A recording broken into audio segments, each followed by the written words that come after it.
Welcome to another episode of Leaving a Rich Legacy. I'm your host, Jessica Rich, and I am super excited to have my guest Mercedes here today to share her personal story, her journey, and everything that she has been doing. So, as you all know, Leaving a Rich Legacy is truly a love letter to my younger self. It's an opportunity to have conversations that we may have not had as a kid, young adult, or even 30s, right? My 30s is some of these conversations I haven't been able to have a conversation until recently. So this podcast is an opportunity to shed light on various topics that we don't often discuss in the Black and Brown community, but then also hopefully bless or heal someone in the process of our guests sharing their stories. So Mercedes, I am super excited to have you here today, and thank you so much for joining me. Thank you for having me. Yes. So start by telling us, who is Mercedes? So Mercedes is a registered nurse, recently a nurse informaticist. So that's like a nursing tech. We work with the computer systems and things of that sort. I am also an extended size shoe lover, so I have an extended size shoe line as well. 'Cause us tall girls, we need love in the shoe area. I'm just a loving, like, individual daughter. And then something I'm going to touch on here. I am also a warrior of endometriosis. Yes. Yes, awesome. Thank you, one, for sharing about yourself. And that is something that I am looking forward to you sharing your journey.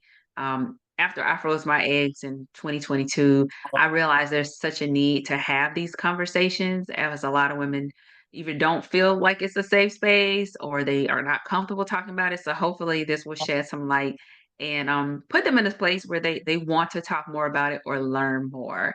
So you have stage for endometriosis. Can you share what exactly that is and your experience with us? Sure. So endometriosis itself is where you have the growth of like abnormal tissues outside of the uterus. So typically with any woman, you have a menstrual period and we shed our lining inside of the uterus and it comes out with your menstrual every month. Whereas with endometriosis, the tissue shed outside of the uterus, so it has nowhere to go. So it develops like scar tissue and it just retains in the body. So that's how some women like myself will have like bloated abdomens and things of that sort because the scar tissue doesn't have anywhere to go. So it just sits on your stomach. Stage 4 means that you have like deeply embedded like lesions to the point where they are taking over or invading other organs. And in my case, mine is invading my bowels. So I have endometriosis that's not only on my uterus, but it has also went into my bowels. How did you discover that you had endometriosis? Um, so I'm not sure if it's hereditary, but my mom did have endometriosis. And when I was about 29 years old, I decided to talk to my OBGYN about conceiving. And so I did let him know that at the time I was having like very like painful cramps, but I didn't have the same like hallmark symptoms that my mom had. So I felt like I didn't have it, but I wasn't sure. And so I just expressed to the doctor that I've been with my partner at the time for 5 years, not really trying, but not preventing either, and never conceived. So that's like a big sign for infertility. So he wanted to do a workup just to see if I had endo. So the plan was to do the procedures, to check my line and see if I had anything, and if I did, to clean it out. Lo and behold, we did the procedure and found out that at that time I had stage 4 endometriosis.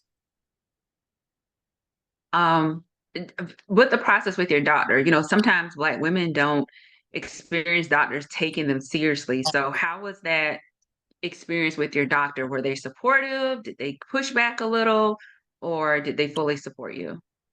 I feel like he fully supported me, and maybe because my mom had the history of it, which I shared with him, so that maybe prompted him as well. Not to mention that again, I had been with my partner for 5 years. Typically, they say after 1 year of trying with no prevention, and nothing happening, that you should have a workup. So the 5 year thing was like a big deal. Like after 5 years, you've never had a pregnancy. Like, yeah, I think we should do something about this. How has it affected your fertility? It's been rough. It's been very rough. Um, Never conceived ever. I was told that I could never receive naturally, which is probably why it hasn't happened. So what, like a year ago, I decided to embark on an IVF journey. And that's been rough. Um, a lot of ups and downs, a lot of obstacles. It's not an easy journey. It's not a one, two, three, and done. Although I hoped it would have been, but it definitely was not the case in my situation. So can you just elaborate a little bit on that? I don't so as we are learning more about IVF and the options that women have, especially with infertility in the Black and Brown community, some people assume like you go through IVF and it's gonna work. You can retrieve eggs and that's gonna absolutely be the case. But some people have gone through multiple cycles. So how has that affected you, mentally and emotionally? Um, it's been rough. So I'll just give a little background about my journey. So I started my IVF journey in what 20 December of 22. So I went in, I spoke with the OBGYN. I just wanted to see what my options were from after I had the procedure back in 2020. So I waited 2 years before I actually tried to pursue IVF. What the results were and what my options were. At the time, I was just like, IVF is like, that's like the worst case, last stage. I don't need that. That's what I thought. And so when I went in to tell her, like, I feel like I should have other options or be giving some other options besides just IVF. And she was like, well, you have stage 4 endometriosis. There's no other option for you. So I decided I wanted to do the IVF. Had my consultation in April of 23. My initial plan was to start medications in June of 23. I went in June to start meds, get like my ultrasound, they call them baseline ultrasounds, and I had a cyst on my ovaries, on my left ovary. So they were like, oh, we can't start now. You have to take some medication to help the cyst dissolve, which I didn't even understand how I got a cyst, but they said with our menstruals, we can get a cyst with any menstrual, so you can get one monthly, but what typically happens is they dissolve on their own. Well, mine didn't. So they gave me medication to dissolve this cyst. So eventually it did dissolve. And then I started IVF meds. In July, beginning of August, I ovulated prematurely. So then I couldn't complete the cycle. So then the following month, with my next menstrual, we started meds again. I ovulated again prematurely. So I couldn't finish the cycle, which means I couldn't even retrieve eggs to even get to the embryo stages of things. So then I started again meds. And so what they actually put me on a different protocol, I started meds in October, but it was like a medication called Lupron, which basically puts your body in a menopausal state. So they did that for about 2 weeks before I could actually start the hormonal medication for IVF, which was another 2 weeks. Actually, I was on IVF meds for 17 days. Following the 2 weeks of it's called Lupron for the menopausal stage. And I got to egg retrieval. I retrieved 10 eggs. And then 2 weeks later, I ended up in the hospital with a bowel blockage. At the time, no one really knew how I got this bowel blockage. That was in November of last year. And I just found out 2 weeks ago that the bowel blockage came from all the medication from IVF. So all those hormones flared up my endo and slowed down my bowels, which I already had, like my bowels are already slower than normal. Like I'm a person that doesn't go regularly. So then the medication just made it worse. And I think it made it worse because I took the meds for so long. So you don't typically take IVF meds for 3 and 4 months at a time. It's typically you take them for 2 weeks, you go through egg retrieval, and then you go through transfer. I just never got to that point. So it wasn't as easy for me as it can be for some, because some women don't have all the issues that I have. And then you have me that things like this occur to. So what was your support like? That you're right. So the process typically is about 2 weeks, right?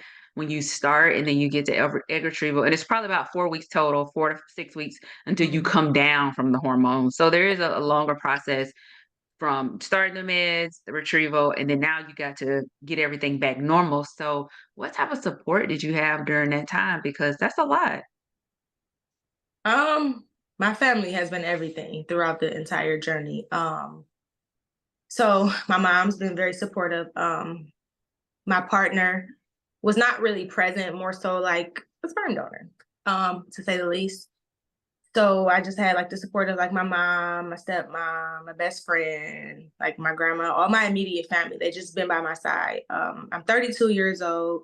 My mom has two children, and neither one of us have kids. So she wants a grandchild. So like just supporting me through this journey, just to try to get to that end result, has been like the ultimate goal for everyone. So everyone has been on board and just supporting me and just being there for me, especially when I ended up sick. So with the bowel blockage, I ended up having a bunch of complications from the procedure I had to remove the blockage. So I ended up in the hospital for like 2 weeks. So my family was by my side the entire time. And then I had complications even after that, to where I ultimately ended up sick for 3 months. Um, and my family was just everything. I think one of the biggest lessons I learned during that time was that family is everything, because they were there for me like no other. I'm so thankful for that. I probably wouldn't have made it through the process if it wasn't for them, to be honest. That, one, thank God that you came through, right? Like for thinking Yeah. about 2 weeks in the hospital and then still sick 3 months after, that's a lot on your body. But I'm sure, as you said, having that motivation, encouragement for family makes a difference versus doing it alone. So very, very great to hear that you have a supportive family that's rooting for you. Had you and your family or friends ever talked about like infertility? I know in my family it was never discussed. My grandma had a lot of kids, my mom has four, one of my sisters had five, and nobody talked about it. I think it's like almost if we just assumed it would happen. So for you, have you ever had that conversation prior to the conversation with your doctor at 29? Oh, no, and I wish I had have had this conversation before, but no. I honestly was just that teenager and into my 20s, just trying to figure me out and get my life together. So it just wasn't even a thought. And then even with my mom having the history of endo, we didn't know that it was hereditary or there was potential for it to be hereditary. So it wasn't even a thought to like even get me, checked out, just because of my mom's history with it. Because had we thought about that years ago, we could have caught it in an earlier stage, and I wouldn't have been at the stage 4. Because I don't really know when I, developed endometriosis. I just know when they actually found it. So we could have caught it earlier on, and I may not have stage 4, but it just wasn't thought about. And I was so busy just trying to get me together before, pursuing children, that it wasn't a thing. But it's like now that I'm 32 and I want children, it's like, oh, I wish I had done more, 10 years ago. What are some of the symptoms that you personally experience with endometriosis? For me, the hallmark was my cramps during my menstrual. Each month they would be like really, really bad. Shooting pains. It would shoot like sharp pains would shoot from like my stomach to my bottom area. Sometimes I would just have to like just stop and pause right where I'm at once I experienced some painful bowel movements. But it was only for me during my menstrual. Another hallmark for endometriosis, a hallmark sign, is heavy bleeding, but I don't experience that, which is why I strongly felt I didn't have it, which is why it took me so long to actually get checked out. Um, but yeah, it was the cramps, the painful bowel movements, and then I was always bloated. And that bloatedness comes from that excessive scar tissue that's, can't has nowhere to go. So it's just sitting on my stomach. So this journey you say you're 32 now, and you first went to the doctor about 29. So this has been about 3 years journey for you. Kind of going back to like your support. So you have family and friends, but have you had any type of support or sought out like a therapist or a coach to support you as well? I did. I reached out to like an infertility therapist that I came across on one of the like platforms I was on or following at the time. Um, so I did do that. I think I did it maybe once. I also have a life coach, so I do a lot of talking and things with her as well. Um, yeah, it's just been a journey. So however I can find the outlet or a resource, I try to. Okay. Why do you think it's so important to find an outlet? There may be some women maybe going through it alone. But why do you think it's so important to have that additional support? Um, to piggyback off what you just said, there's a lot of women going through this alone.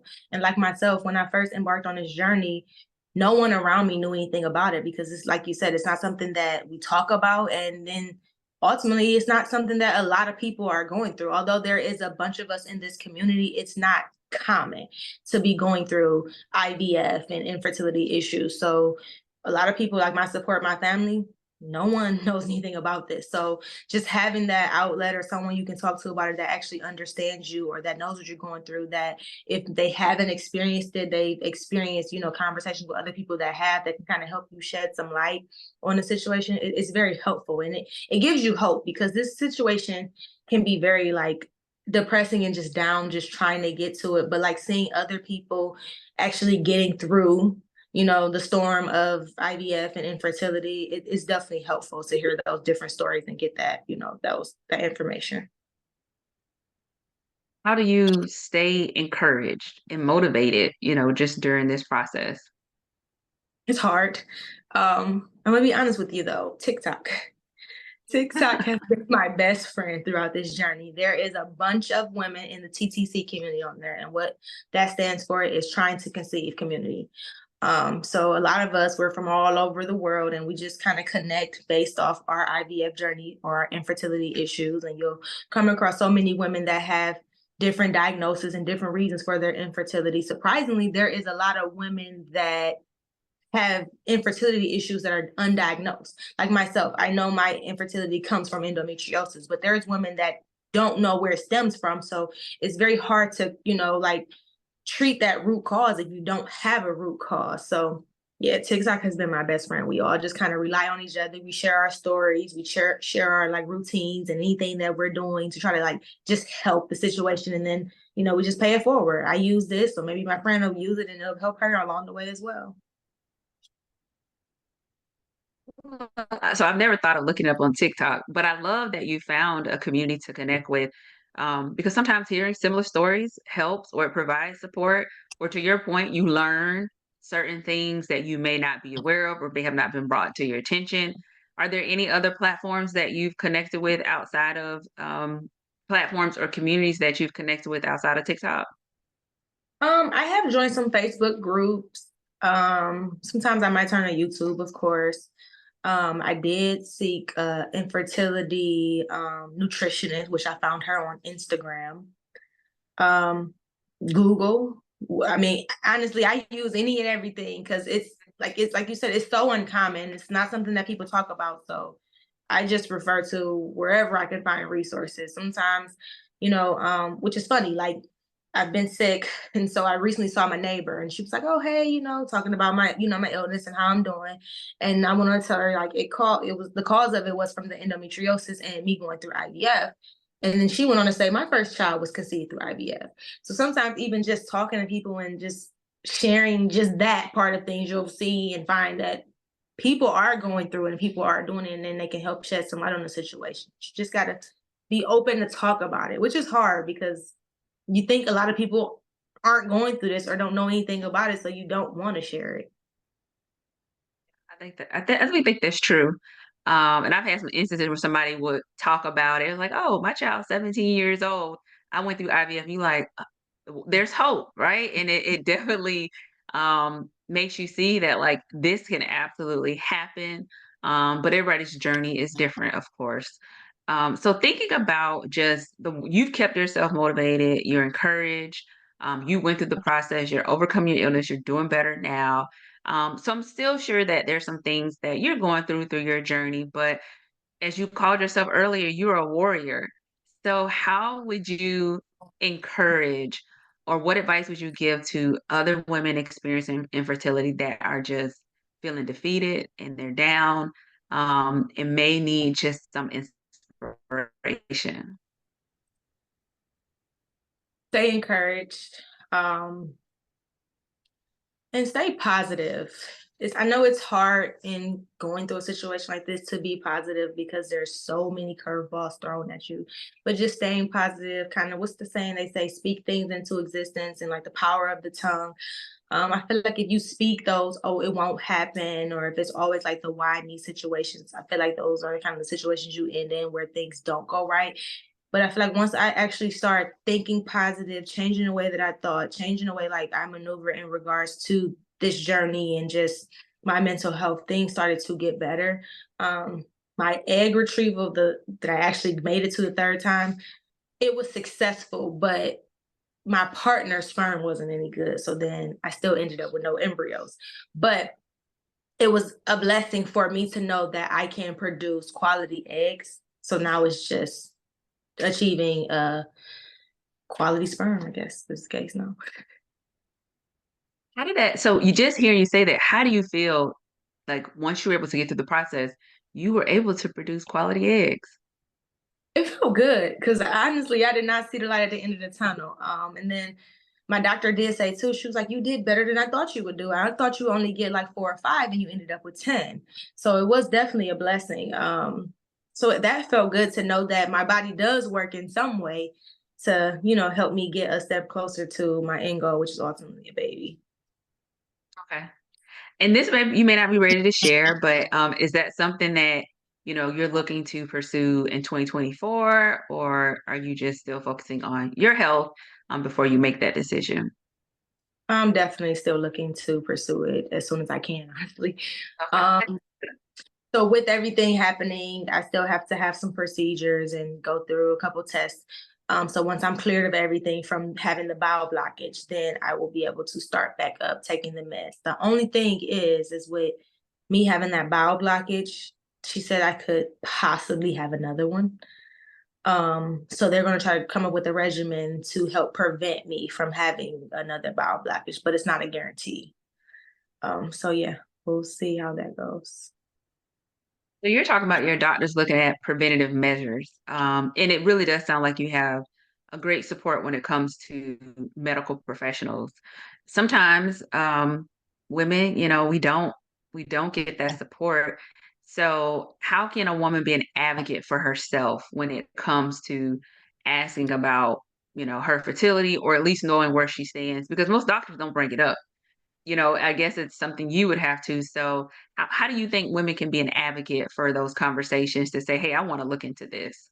hmm Um, so ultimately, I would suggest any woman asking their doctor to do a lab test called an AMH test, which is them basically testing to see the amount of eggs you have in your basket. So all of us women, we're born with so many eggs, and that's all we'll have. Some of us have more than others, some of us have less than others. So I would say a starting point would be, hey, can you check my basket just to see how many eggs I have, to see, what my next steps should be. Should I freeze? Should I go ahead and move forward with actually getting a baby? Do I have enough eggs to even try to conceive naturally? And then just any other things that are bothering you, concerning you, you're just not sure about, it doesn't hurt to ask. No question is a stupid question. And you're like you say, you're advocating for yourself. So you just ask away. I mean, even myself, after doing all this research and going through all these things with IVF, I still have questions. And I don't always get answers or the answer that I'm looking for, but it doesn't hurt to ask. Yeah. And I do want to piggyback on something you said that I think a lot of women do not know. When we when we're born, the eggs that we have, that's all we would ever have. And I know through my journey, I never do that. And I'm like, I don't think anybody's talked about that. So for awareness, for any of the women listening, that's all you have. So it is best in your 20s, like you stated, at an earlier time, maybe 25. If you know you want to start to have a family, even if you don't have a partner, you're not married, it's probably important that you start having those conversations to understand what's best for you, so that you won't like I did froze mine, I think, at 35, but you're starting at a younger age and you have more awareness on the options that you have in whatever decision. So that's a good point to point out for those who don't know. So Mercedes, this is my favorite question of the podcast. So if you could have a conversation with younger Mercedes, what would you tell her? The younger me would have got checked for endometriosis a long time ago. Just knowing my mom's history, she actually got diagnosed with endometriosis, I want to say a year or two after having me. So just knowing her history, and because we know that things are hereditary, not everything is, but there are some things, it would have been nice to just, get that checked out early on so that I could have started working on it and kind of preventing it from progressing to stage 4.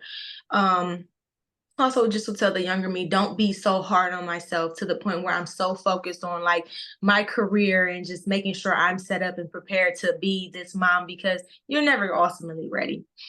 So I feel like I probably should have started this journey 10 years ago. So that's something I would definitely tell my younger self, to start working on this journey early, like you said, in your 20s, getting those levels checked and just finding out what your options are. Even if you, like you said, you just want to freeze, or if you want to actually make the embryos, or whatever the case may be, just start early. Okay. Well, is there anything that you would like to share with the viewers that I haven't got an opportunity to ask you today? No, I think we covered all the bases. All right. Well, how can people connect with you, Mercedes? So you can find me on Instagram at Sweet Sadie's, and that's SWEETZ_CEDEZ.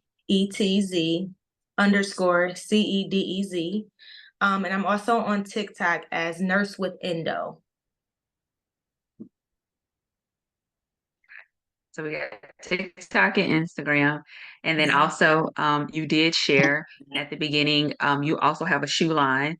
So for the ladies who have extended size feet, you have a line that's going to be able to support them and look fashionable, and there won't have to be any struggle. So if anyone is interested in learning more about your shoe line, what's the name?